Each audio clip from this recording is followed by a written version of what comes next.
Here are the progressive news headlines for Monday, the 24th. Kellyanne Conway is leaving the White House. Apparently, Satan is calling home some of his minions. She said she wants to focus on her family, to which her family replied, "Oh, no!" The Republican National Convention starts tonight in Charlotte, North Carolina. By the way, are you going to be watching? It will be broadcast on all U.S. news networks. But to get the most out of it, you might want to watch it in its original German.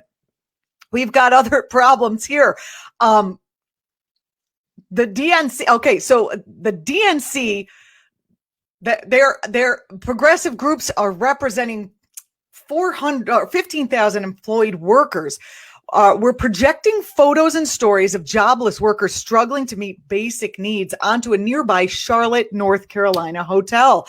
I have some images from Twitter about this, a little video. Let's take a look-see. Do you see it? Let's watch it full screen. Can we? Look, I don't have any family, few friends. Losing my job was terrifying. This person, I am a nurse and a single mom of 4. Those of us on unemployment did not choose this path. We are not lazy. We are workers.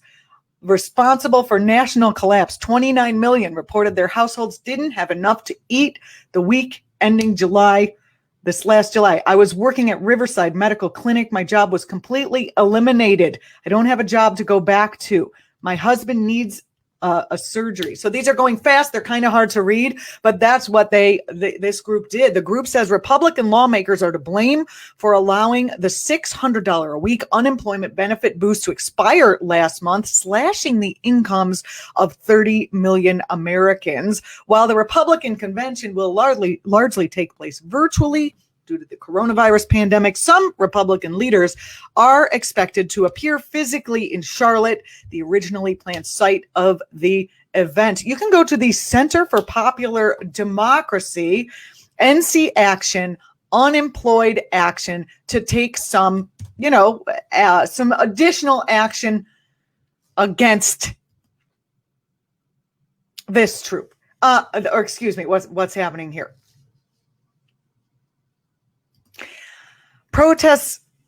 Let's keep rolling here with our stuff. Protests have broken out in Wisconsin after police have shot a black man multiple times at point blank range. He's a 29-year-old man.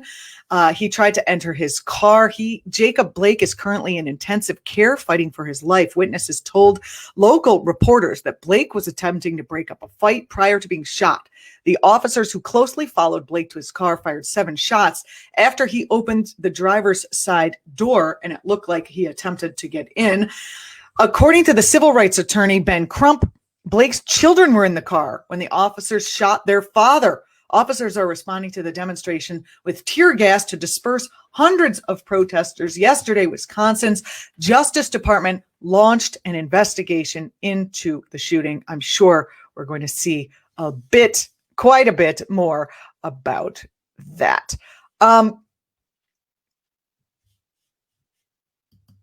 Greta Thunberg kicked off her 3rd year of Fridays for Future protests in Germany after meeting with Angela Merkel. Isn't that exciting? It's a movement making school strikes in their 3rd year. She wore a mask, of course, because she's no fool. And she joined the socially distanced Fridays for Future protest in Berlin just a day after she and 3 other young activists met with German Chancellor Angela Merkel to discuss the planetary emergency. Last week, about 100 activists demanded that global leaders face the climate emergency with their Friday demonstrations in the German capital. Fridays for Future Berlin wrote on their Twitter that conversations must be followed by deeds, and that's why we take to the streets together. You can go to climateemergencyeu.org to tell global leaders to face the climate emergency. climateemergencyeu.org.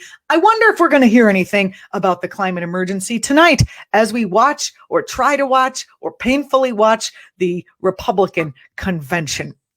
I'm not sure. My guess is that we are not going to hear much about that. Oi, that's the news pretty much. I'm sure tomorrow we're going to have more. Tennessee protesters, by the way, will be facing harsh penalties, including losing the right to vote as punishment for participating in protests. Under a law enacted by the Tennessee GOP-dominant General Assembly, demonstrators who camp on state property can now be charged with a Class E felony, punishable by up to 6 years in prison, rather than a misdemeanor, which that was what it was previously. Governor Bill Lee, the right-winger, quietly signed off on the bill last week while everyone was watching the Democratic convention. Since George Floyd's killing earlier this year, protests have been taking place outside the Tennessee Capitol in Nashville. Protesters have been camping out, demanding a meeting with the governor to discuss racial inequality and police brutality. The protesters set up camp in War Memorial Plaza near the Capitol, naming it the People's Plaza and Ida B. Wells Plaza after the civil rights leader. They stayed there 24 hours a day for more than 2 months. Surprise, surprise, that they tried to smush that quietly while they thought no one was looking. But we are looking here at ACT.tv, and we thank you so much for watching, whether it's on Twitch or YouTube or wherever. Right now, I am going to ask you to stop pretty much everything you're doing and watch this amazing video of Ayanna Pressley talking about why it's important that we need to save the post office. Let's take a look. Thank you, Madam Speaker. I rise today to say enough. In a blatant attempt to suppress the vote, the occupant has continued to attack the legitimacy of our elections, denouncing the very method of voting he and his family have repeatedly used, mail-in ballots. Hypocrisy, which should look familiar to my colleagues across the aisle. How dare you refer to this as a sham bill? The only sham here is the patriotism that you allege to espouse while you stand idly by and are complicit in the dismantling of the United States Postal Service, which is impacting the lives of all of our constituents, disrupting services. Patriotism. They hire more veterans than anyone else. Veterans rely on them to receive life-saving medication. The only sham here is the patriotism which you espouse. Enough with the criminal and corrupt mismanagement of the Postmaster General. The changes he has brought to our postal service during this pandemic are brazen acts of sabotage, intended to slow down operations and to delay mail delivery. This is a hell of a way to repay 600,000 dedicated letter carriers and postal workers who have put themselves in harm's way in the midst of this pandemic, who take dignity, find dignity in their work and are worried about the impact on services and fear for their very livelihoods and retribution for the calls that they have made to all of our offices. How dare you?